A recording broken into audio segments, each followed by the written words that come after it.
Good day, and thank you for standing by. Welcome to NRG Energy, Inc.'s second quarter 2026 earnings call. At this time, all participants are in a listen-only mode. After the speaker's presentation, there will be a question and answer session. To ask a question during this session, you will need to press star 11 on your telephone. You will then hear an automated message advising your hand is raised. To withdraw your question, please press star 11 again. Please be advised that today's conference is being recorded. I would now like to hand the conference over to your first speaker today, Brendan Mulhern, Head of Investor Relations. Please go ahead. Thank you. Good morning and welcome to NRG Energy's second quarter 2026 earnings call. This morning's call is being broadcast live over the phone and via webcast.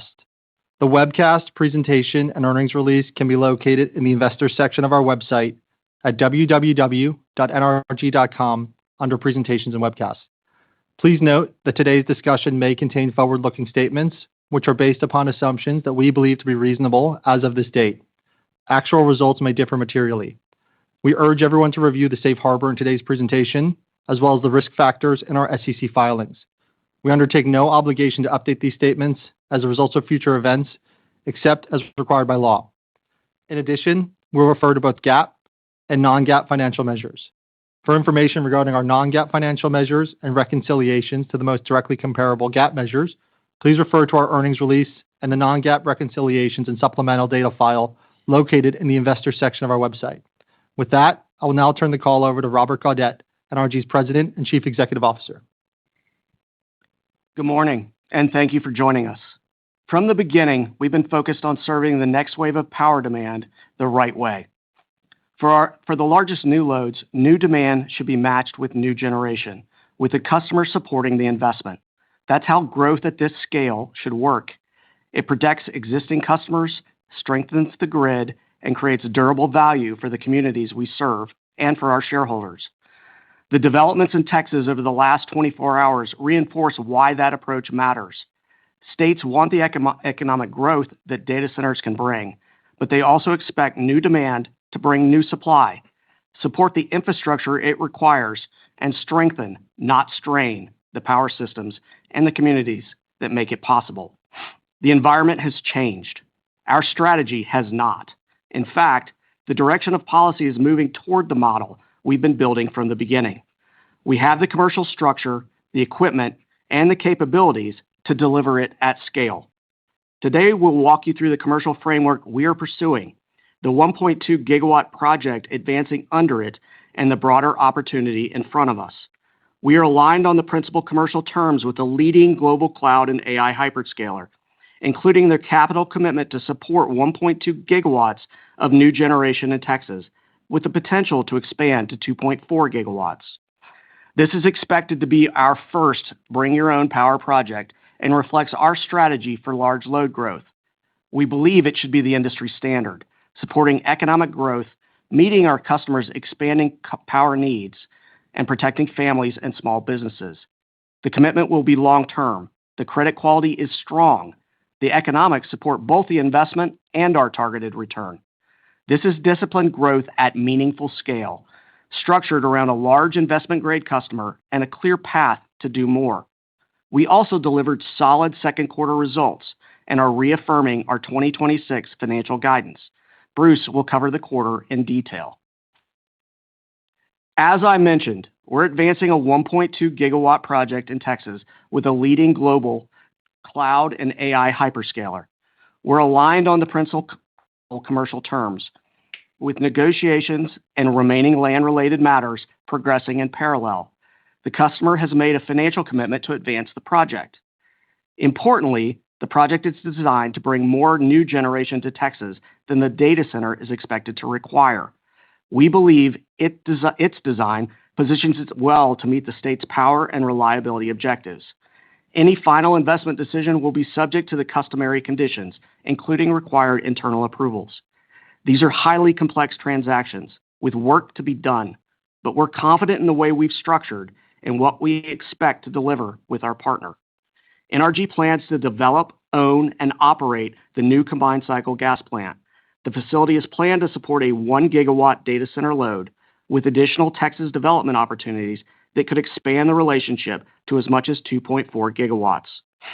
The project is supported by the turbine and EPC capacity we secured through GE Vernova and Kiewit. This investment also has to work for the surrounding community. We expect more than 1,400 high-paying construction jobs, 30 permanent roles at the plant, and significant new tax revenue for local governments and schools. NRG has operated power plants in Texas for decades, and our employees live in these communities. We know that water matters, and we and our customer are committed to responsible water stewardship and to working closely with local stakeholders as development advances. We also understand the broader concerns surrounding data center growth. Communities expect that growth to be responsible, to respect local resources, and to create real, lasting benefits. That's how we're approaching this opportunity. The project's initial term is at least 15 years from commercial operation, with potential for extensions. Based on the current development schedule, commercial operations is targeted for late 2029, with full run rate earnings thereafter. At full operation, we expect $500 million of annual adjusted EBITDA and $375 million of annual free cash flow before growth. Those figures reflect a 1.2 gigawatt project and do not include the potential expansion. These are high-quality, long-duration earnings supported by an exceptional investment-grade counterparty. The project is expected to deliver attractive returns that achieve our required investment hurdles on a standalone basis and are even more compelling on a risk-adjusted basis. It also represents a build multiple below where NRG trades today. The contemplated facility is expected to require $3.2 billion of investment. Bruce will provide more detail on the capital requirements and how we're thinking about funding the project. But let me be clear. Our commitment to return at least $1 billion to shareholders through share repurchases each year is unchanged. We have the financial flexibility to fund this project as it advances, manage our path to target leverage, and continue executing our capital allocation framework. The economics are compelling, and our commercial structure is what gives us confidence in their durability. Now let me walk you through it. On slide 6, the commercial framework has two components. The capacity payment is designed to recover the capital we invest and deliver the return we require. A separate operating payment covers natural gas and plant operating costs. Put simply, we're paid for the megawatts we build and make available, not for how much the data center runs. That distinction is critical. The commercial structure provides for 95% of the project's free cash flow to be supported by capacity payments over the term, independent of data center utilization.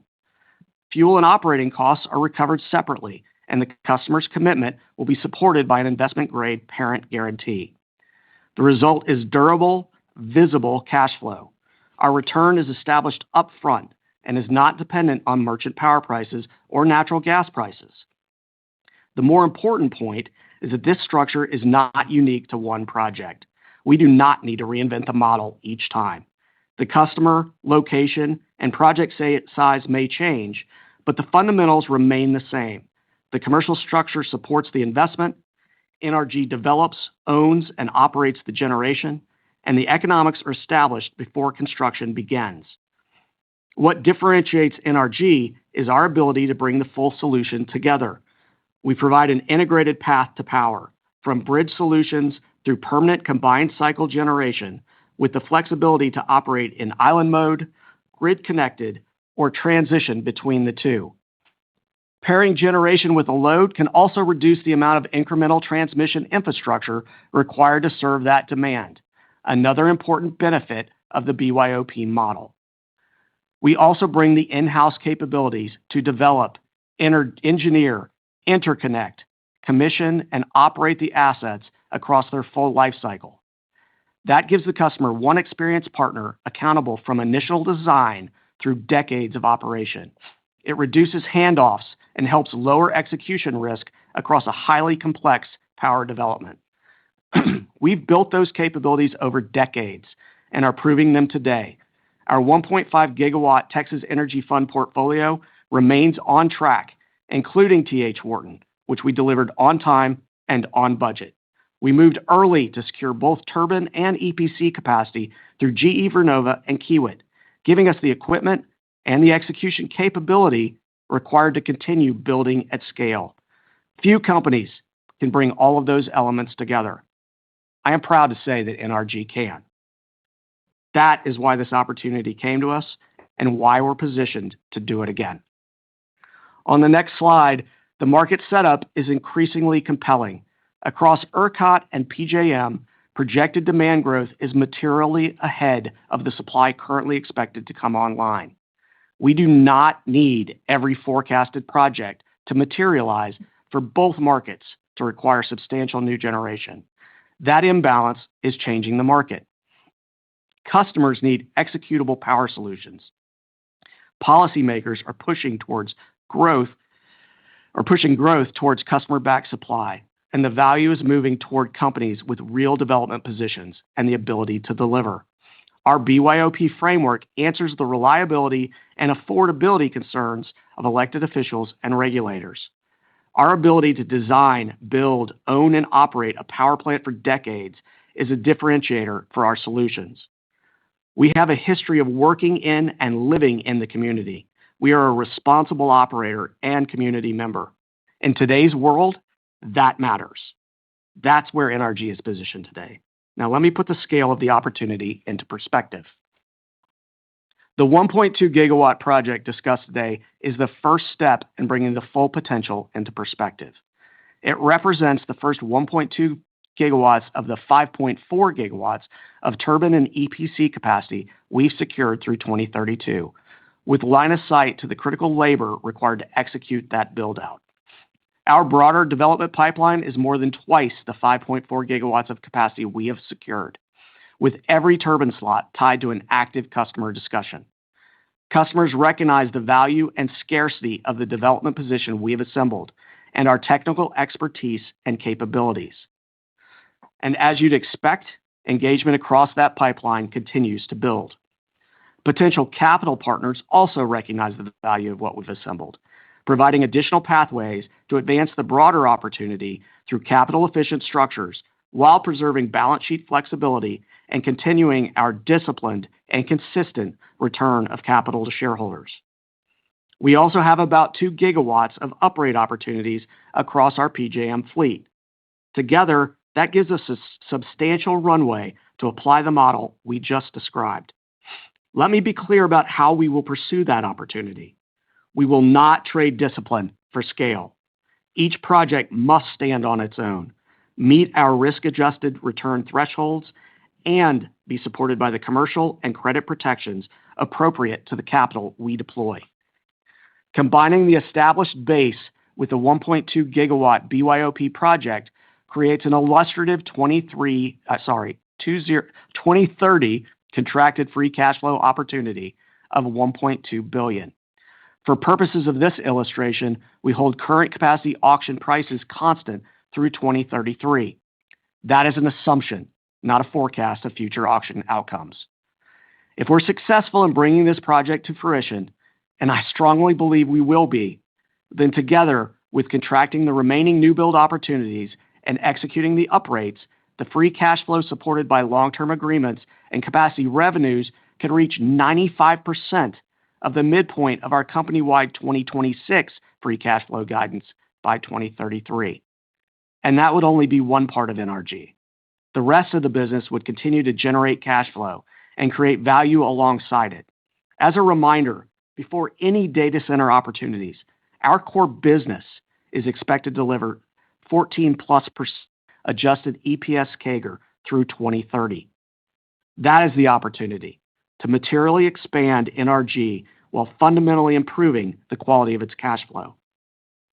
We intend to help build the power infrastructure behind America's digital economy while protecting communities and customers, both large and small, all while creating a larger, stronger, and higher quality NRG in the process.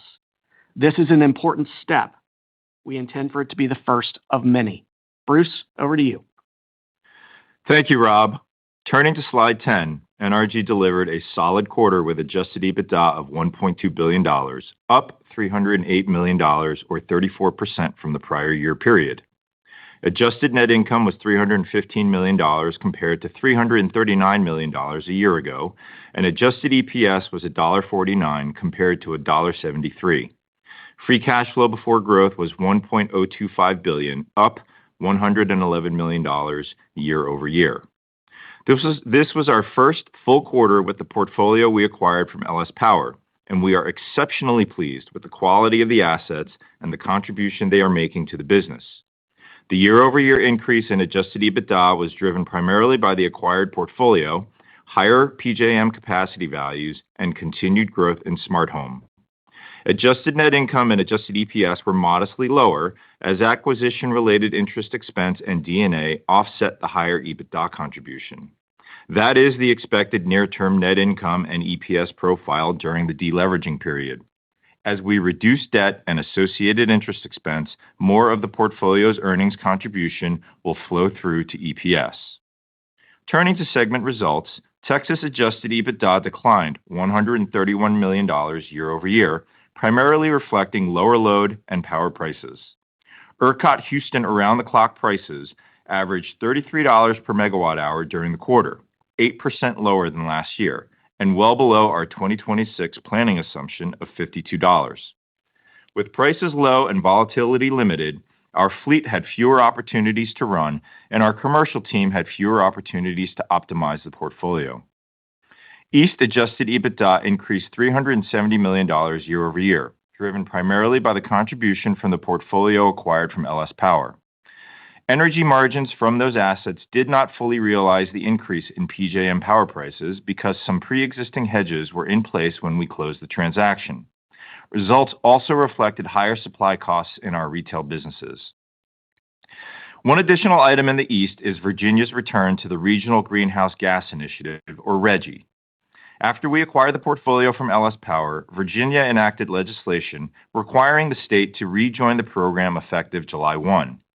That change applies to the 1.2 gigawatts of Virginia assets in the acquired portfolio and creates an estimated $70 million of incremental cost in 2026 that was not included in our underwriting.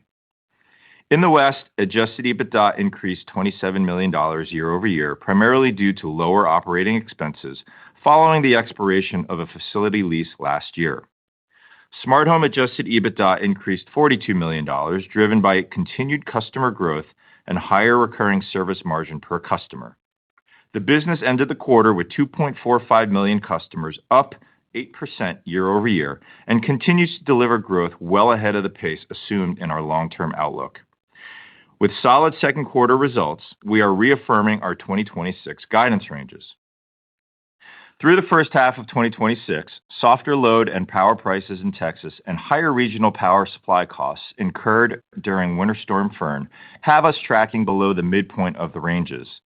While PJM prices have strengthened, pre-existing hedges on the acquired portfolio and higher RGGI costs have limited the near-term benefit. Our first half results largely reflect the impacts of weather and market conditions, not a change in the underlying performance of the business. We plan for outcomes like these when establishing our guidance ranges and actively manage the portfolio to align expected supply with committed customer load to ensure we deliver results within those guidance ranges. As a result, as we move through the balance of the year, we have limited unhedged exposure, and our outlook does not rely on a material recovery in commodity prices, thereby giving us confidence that we will deliver within our guidance ranges. Moving to slide 11, we have updated our 2026 capital allocation plan to incorporate the initial investment in the 1.2 gigawatt Texas data center new build project Rob discussed. As you can see from the chart, aside from the reallocation of a portion of planned liability management to the new build investment, all other elements of our 2026 capital allocation remain unchanged. Importantly, this investment does not change our previously announced commitment to repurchase at least $1 billion of shares annually. The primary update is a new data center new build investment category reflecting $721 million of expected project investment in 2026. Of that amount, $40 million was previously included in plant and other investments and has been reclassified so the full project investment is presented in one place. The remaining $681 million is the incremental change to the plan and will be funded through lower liability management, resulting in less net debt reduction in 2026 than previously planned. It is important to note that the vast majority of the expected spend in 2026 relates to equipment-related procurement. Not only is this spend critical to the currently contemplated project, but it is also critical to the preservation of the increasingly valuable option the equipment represents, given the prominence that new generation will have in the data center build-out. Since this spend is largely equipment-related, it represents spend that can be pointed to other viable projects and therefore is not sunk cost. Our approach to facilitating the data center build-out, combined with the pipeline of prospective opportunities we are pursuing, gives us confidence that these are prudent investments that will derive appropriate returns. As a reminder, in April, we advanced our post-acquisition deleveraging plan through a series of refinancing transactions. We retired substantially all of the $1.5 billion of Lightning senior secured notes we assumed in the acquisition and repaid a portion of the revolver borrowings used to fund the transaction. These actions extended our average maturities, reduced secured debt, and are expected to generate more than $10 million of annual interest savings. Our long-term leverage target of 3x remains unchanged. We are also executing against our 2026 return of capital plan. Throughout the first half, we completed $921 million of share repurchases and paid $202 million in common dividends. For the full year, we continue to expect $1 billion of share repurchases and $407 million of common dividends. Turning to slide 12, Rob covered the contemplated commercial structure. Let me focus on what it means financially and how we plan to fund the project. The commercial structure of the new build project protects the return we underwrite through an availability-based capacity payment, separate recovery of fuel and operating costs, and limited commodity exposure. The customer is investment grade and its obligations will be backed by appropriate credit support. At full operation, the initial 1.2 GW project is expected to generate at least $500 million of annual adjusted EBITDA and approximately $375 million of annual free cash flow before growth. On $3.2 billion of total investment, we expect the project to deliver a pre-tax unlevered IRR within our 12% to 15% target range.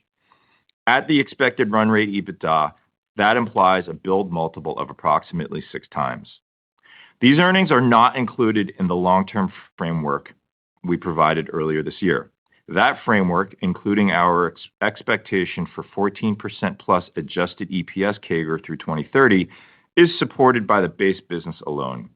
This project represents substantial additional earnings power. We plan to fund the project through operating cash flow and balance sheet capacity, including lower liability management, resulting in less net debt reduction than previously planned over the construction period. We remain committed to long-term net leverage of 3x, which we believe is consistent with investment-grade credit metrics. We believe the expected cash flows and counterparty credit quality are constructive from a credit and ratings perspective. The funding plan preserves the capital allocation commitments we have previously made, as we expect to continue to execute at least $1 billion of annual share repurchases through the construction period. Lastly, we expect the project to qualify for bonus depreciation upon COD, thereby further extending our cash tax runway. Moving to the next slide, total investment for the 1.2 GW project is expected to be $3.2 billion or $2,700 a kW, with capital deployed over 4 years and the largest outlays following key development and construction milestones. Cumulative investment through the end of 2026 is expected to be $0.8 billion, including previously made reservation payments. From there, we expect to invest $1 billion in 2027, $1.1 billion in 2028, and the remaining $0.3 billion in 2029 ahead of the expected late 2029 COD. 60% of the investment relates to EPC, and the remainder relates to turbine equipment and other project costs. The investment profile is deliberately phased. Capital follows project progress, with the largest outlays occurring after key milestones. We retain meaningful flexibility throughout development and construction. As I mentioned earlier, much of the 2026 spend relates to equipment, which, if necessary, could be redeployed at other viable projects. As such, we see this investment as less project-specific and more an investment in NRG's unique capabilities to deliver solutions that work for customers. Our current plan assumes NRG funds and owns the project. As development advances, we will evaluate opportunities to improve capital efficiency, including financial partners, while preserving the economics and strategic value of the investments. In closing, we delivered solid second quarter results and reaffirmed our 2026 guidance. The data center new build project adds a substantial new stream of contracted earnings beyond our existing framework, with returns protected by a robust commercial structure and a funding plan that preserves the commitments we have made to shareholders. With that, I'll hand it back to Rob. Thank you, Bruce. Let me close with where we stand. We delivered solid second quarter results, reaffirmed our 2026 guidance, and made significant progress on our large load strategy through the 1.2 gigawatt BYOP opportunity discussed today. At the start of the year, we said we were targeting at least 1 gigawatt of large load agreements in 2026. We're advancing an opportunity that would deliver that objective, with principal commercial terms aligned and negotiations and remaining land-related matters progressing. Any final investment decision will be subject to customary conditions, including required internal approvals. As I said at the outset, the environment has changed. Our strategy has not. Texas is making clear that how large load growth is served matters. New demand must bring the power infrastructure required to support it, strengthen the system, and avoid shifting the investment burden to families and small businesses. That direction plays directly to the model we have built. This project is designed to bring more generation than the data center is expected to require, reduce the need for incremental transmission, and place the investment burden on the customer. That's why we believe the project is well-positioned in Texas and why NRG is well-positioned to lead. There is still work ahead. We will stay focused on advancing the project, executing across the broader business, and maintaining the discipline that brought us to this point. We have made meaningful progress against what we set out to do. We are going to keep our heads down and finish the work. Operator, we're now ready to open the line for questions. Thank you. At this time, we will conduct a question and answer session. As a reminder, to ask a question, you will need to press star 11 on your telephone and wait for your name to be announced. To withdraw your question, please press star 11 again. Please stand by while we compile the Q&A roster. Our first question comes from the line of Julien Dumoulin-Smith of Jefferies. Your line is now open. Hey, good morning, team. Congratulations, guys, on getting this across the finish line. Nicely done, Rob and gang. Thanks, Julian. Thanks, Julian. Yeah, absolutely. So, you know what I'm going to always ask here. So, nicely done here. Very curious about an expansion of this site. I mean, it seems as if some of your sites have the opportunity to expand to that full 2.4. How are you thinking about the timeline to make that happen? I noticed, not to nitpick on the slides, it looks like it could be up to 18 months between the first and the second in terms of the COD. So how do you think about just setting expectations on the cadence around these incremental 1.2 gigawatt chunks, whether at that site or elsewhere? And then also, if you can you speak to the returns? Is this kind of a build multiple, shall we say, the new norm as to how you think about what these other projects are going to be? Or are they going to be slightly less favorable, given that this is the first one and potentially the cheapest? Yeah, so there's a lot in there, Julian, so thank you. So I'm going to try to answer everything you said. Let's start with returns. So the returns that we showed today on this particular project that we're moving forward, that's our expectation. That's what we've committed to our shareholders. And when we have conversations with customers, that's it. Like, this is what it's going to be. And, everyone will, flow a little bit here and there, but, generally, That's what we expect to return to our shareholders for the capital they deploy. As far as how to think about timing and where projects go, the thing that gets set on delivery of these projects is the CODs of construction and the turbine deliveries themselves, right? Depending on how the customer wants to go, where the sites we're going to go to, and when we can get the turbine on the ground, that will determine kind of the speed that we go to. But what we've laid out historically is consistent with what we see across our pipeline because it's determined by what we see out of our GEV agreement. And so we have those conversations with customers.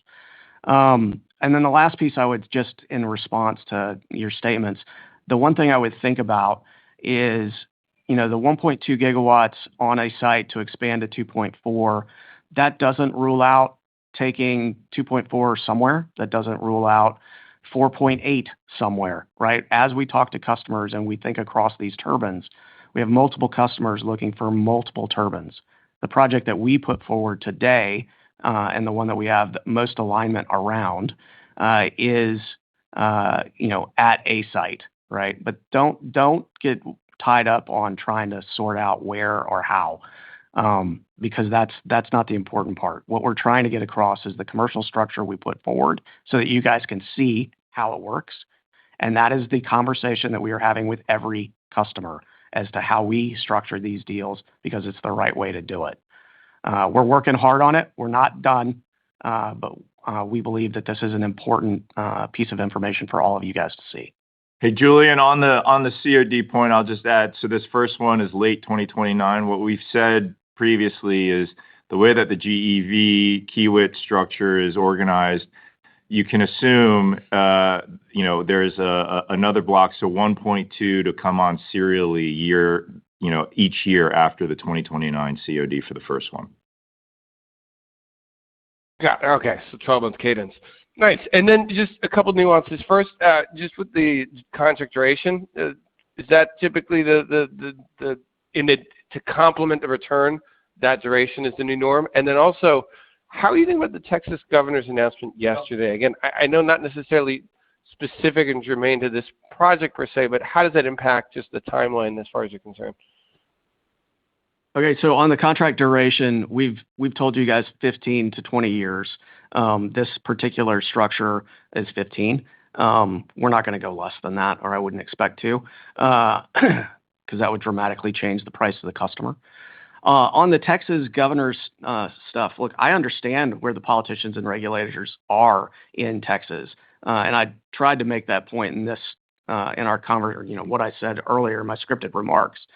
Our project answers those questions, right? It is the right project to meet the concerns of the communities and the elected officials because it doesn't strain the grid and because it also can, reduce the need for some transmission out there. As far as timing goes, Texas is a get things done state. I expect them to work through stuff to get to higher quality, a higher quality understanding of the projects to be put down over time. And then the last part I would point out is, remember, this is a COD in 2029.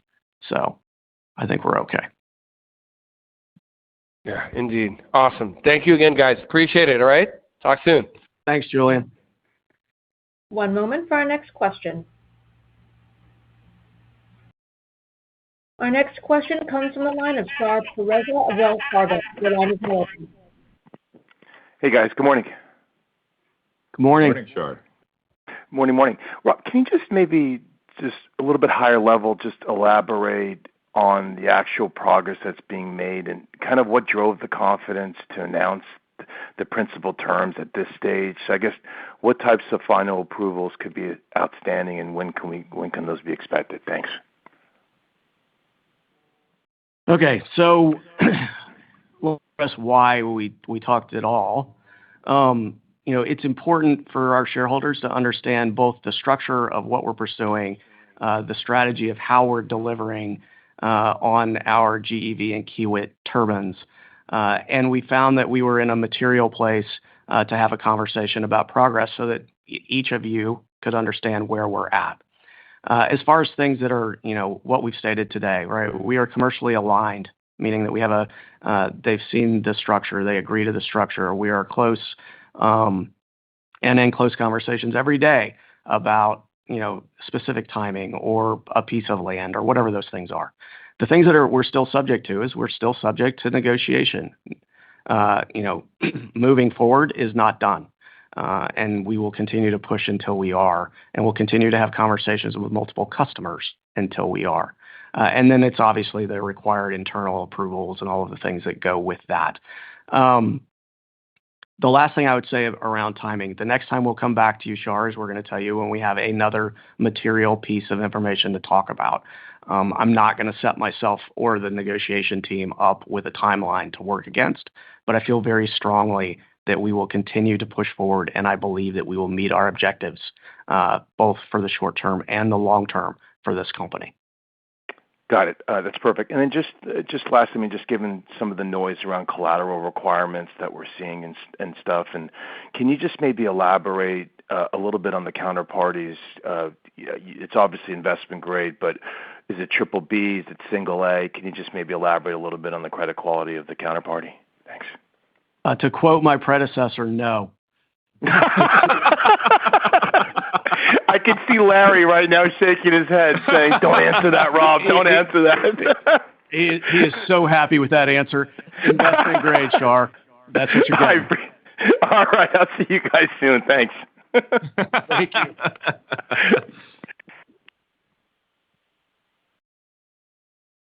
One moment for our next question. Our next question comes from the line of Nick Campanella of Barclays. Your line is now open. Hey, good morning. Thanks for all the updates. Morning, Nick. Appreciate all the updates on the BYOP deal. Just to follow up on the contract details, you used to kind of talk about when you were outlining for investors how to think about this targeted pricing. I know you kind of talked about like $80 plus per megawatt hour.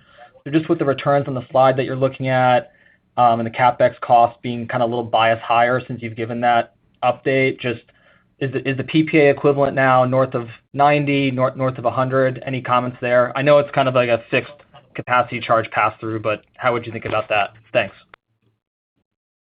Yeah. So, given the structure, the dollar per megawatt hour thing doesn't really matter because of the way we've structured it. I think if you were to do the math and expect a capacity or an expected usage off the data center, it's, in the probably $85 to $90 plus range. But we really don't focus on that, right? It's all about, it's good for the customer to not focus that way, and it's good for us to not focus that way. So that this structure provides the certainty and the returns that we need for our investors. And it also provides flexibility and ways for the customer to think about managing their own risk depending on what their views look like. So we could hedge up that variable piece if they wanted, and that collateral would be their requirement. But we built as much flexibility in here because we started from the beginning with what do our shareholders need, how do we serve our customer, and how do we serve the communities around it. That's how we've approached data centers. Thanks for those thoughts. Maybe pivoting quick to just PJM. You've kind of outlined in your contracted cash flow visibility walk, the potential to do something with the 2 gigs of uprates in PJM. So just maybe an update on how you're thinking about the bilateral process or the procurement and how to think about that. Thanks. So it's a multi-pronged approach, right? There is the long-term auction opportunity, which we will bid into. And we're also in the bilateral conversations as we speak. The additional capacity that those uprates offer are going to be valuable to anybody who wants to connect inside of PJM and not be subject to curtailments. So we know that it's valuable, and we are continuing to monitor, and we will bid in through any process. The way to think about it is I am going to invest capital for this company in a place where we can get long-term durable cash flows. 15-year auction proceeds, that makes sense. and so would a bilateral conversation of, the like term. Thank you. Yep. One moment for our next question. Our next question comes from the line of Carly Davenport of Goldman Sachs. Your line is now open. Hey, good morning. Thank you for taking the questions. To start, maybe just a quick follow-up on Nick's question there. As you think about the uprate opportunities, are you able to share how much of the 2 gigawatts is kind of economic at the $555 per megawatt day cap, just to sort of size the opportunity on the central procurement side? So if you, depending on how you interpret that 555 cap, meaning, can they procure above or not? The way I think about it, Carly, is it's probably about, less than half of that 2,000 would go through that auction that way. But we continue to have bilateral conversations on all 2,000 megawatts. Got it. Okay. Thank you for that. Very helpful. And then Sure. maybe just on the capital allocation side, as you talked about in prepared, it's kind of largely through the buyback program for the year at this point. How are you thinking about potential for incremental capital to be allocated there, just as you think about where the equity is trading from a valuation standpoint? Carly, I think as we sit here today, to the extent that we have the ability to upsize the program, that'll somewhat depend on where we land from a cash flow perspective for the year. If we're executing against this project and spending the capital that we had outlined, that's where we would see our money going, because we see this project as being really valuable at the end of the day. But certainly, if the opportunity exists to be able to upsize the program with incremental cash flow, we'll definitely do that. Great. Thank you so much for the time. Thank you. One moment for our next question. Our next question comes from the line of Michael Sullivan of Wolfe. Your line is now open. Hey, guys. Good morning. Hey, Sully. Hey. I was gonna ask if you could just elaborate a little more on what you're looking at on the funding side of things. I think you alluded to potential capital partners. We've seen Williams do something like that relatively recently, and then just what that can do for you from a balance sheet flexibility, credit metric standpoint. Yeah, so Sully, right now the base case is that we just fund all of this on balance sheet, and all that really results in is, we had previously spoken about being able to hit our 3 times leverage ratio in 2028. If we were to do this project and fund it on balance sheet, that just gets extended out to 2029. But there still would be deleveraging over the period for sure, even while we're funding the project.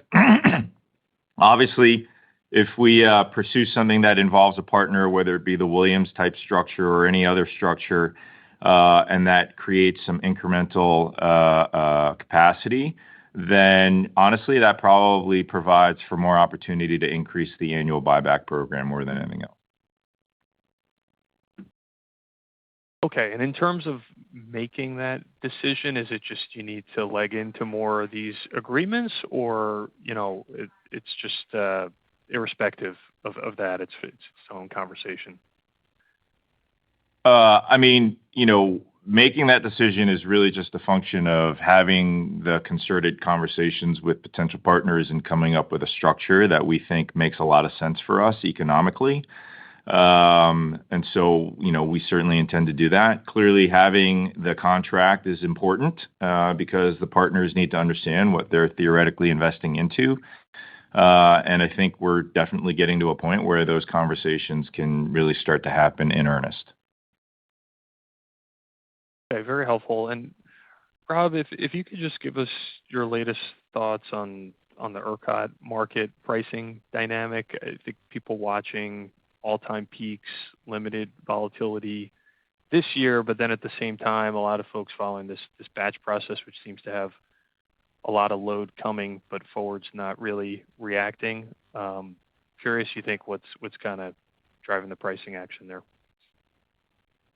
Yeah. So, Sully, you're referring to the fact that the ERCOT market is not valuing anything right now.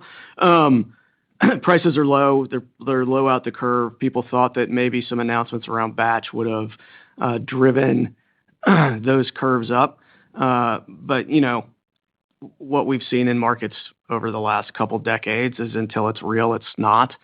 And so, things like concerns around delays, things like when is the stuff going to hit the ground, that's impacting, call it the 27, 28 timeframe in the curves today. At the end of the day, Texas is still a growing market, and it's got some battery and solar development to absorb through, call it 26, 27, and maybe into a little bit into 28. If the data center market, data center development slows down, that inflection point changes or gets pushed out. But the fundamental doesn't change. ERCOT needs generation in the medium term because we can't get back to the place where we were 5 years ago. And given the tax implications or whatever subsidies for batteries and solar going away in, call it 27, that build will dramatically reduce over time and the market tightens. And remember, you don't need all 500 gigawatts. You don't even need a third of that to really tighten this market up to a place where everybody will be grateful that they have generation to support their customer loads. Very helpful. Appreciate the caller. Anytime, Mike. One moment for our next question. Our next question comes from the line of Angie Storozynski of Seaport. Your line is now open. Thank you. I just wanted to talk a little bit more about financing of the growth and how that's going to flow into your free cash flow. So basically, as we sit here today, I'm assuming that $1.5 billion out of the $3.2 billion of total capex is financed with debt. Is that fair? I mean, that is assuming that 3 times net debt to EBITDA for the project. And then how does that interest flow through the free cash flow that you will be reporting? And I understand that it's pre-growth, just the mechanics of the accounting of that for that interest. Yeah, Angie, the interest expense will be it's IDC, so it'll be capitalized. Okay. That wouldn't have an impact on our free cash flow before growth at the end of the day. And the assumption is that it's going to be basically holdco unamortizing debt, right? So when I try to see what is the fully loaded return that these assets provide, I don't amortize this debt. I just account for the interest expense. Yeah, I think that's probably fair. Just assume that there is a permanent capital structure related to the project of 3 times. Yeah, and then this 25% that you show as a deduction against EBITDA for maintenance capex and tax. I mean, the assumption is, right, that even in 29 or 2030, you're not a cash taxpayer, right? So that's right. So, we provided what is otherwise kind of the long-term run rate. That doesn't necessarily suggest that that is what the cash flow number would be in the early years when we have the benefit of the various tax shields. Okay. And what's the roughly the math for maintenance capex for this sort of an asset? Is it, say, $50 million a year? What's the ballpark? We're not going to provide that just right now, Angie. We'll provide that at a later date. Okay, that's fine. And then secondly, so I mean, I'm looking at the breakdown between the cost of turbines versus the EPC contract. I mean, can you give us a sense, for example, that EPC component seems pretty big. Is there, the cost of new build advantage, is that mostly on the turbine side in a sense that as you announce additional projects, there is some sort of a market-based adjustment for the EPC component? How do we think about that? Hey, Angie, I think this is Matt. I think the way to think about that is the EPC has two elements to it. It's the labor piece. They also bring a balance of plant equipment piece to it. So think about the turbines as the OEM, and then a lot of the balance of equipment comes from the EPC. So that's why it may look a little bit higher than what you would think just a OEM providing everything view would be. Awesome. And then just the last question. So I appreciate the Virginia rejoining RGGI as a drag. Is there any other drag like related to below market hedges for LS Power beyond 26? Like as I think about 27 or 28. So, Angie, the portfolio did come with some hedges that extended beyond 2026. Not nearly as much as there were in 2026, but there were some hedges in 2027 that the portfolio did come over. And obviously, given when those were struck at a slightly below level market level relative to today. And you're not going to say what percentage, or how big a drag? We'll certainly provide that detail when we come out with 2027 guidance in our next earnings call. Awesome. Okay, thank you. One moment for our next question. Our next question comes from the line of Moses Sutton of BNP Paribas. Your line is now open. Hi, Rob and team. Congrats on the deal. To clarify Nick's question, maybe through more correct language here, would it be fair to consider the return structure as $11.50 a megawatt day, which gets you to $500 million EBITDA, and that the P&L costs like O&M and fuel and how much you're using it are passed through and grossed up to revenue? And given later projects would have higher price turbines and EPC, is it fair to then assume cost of new entry you might assume on CCGTs is well above $1,200 a megawatt day?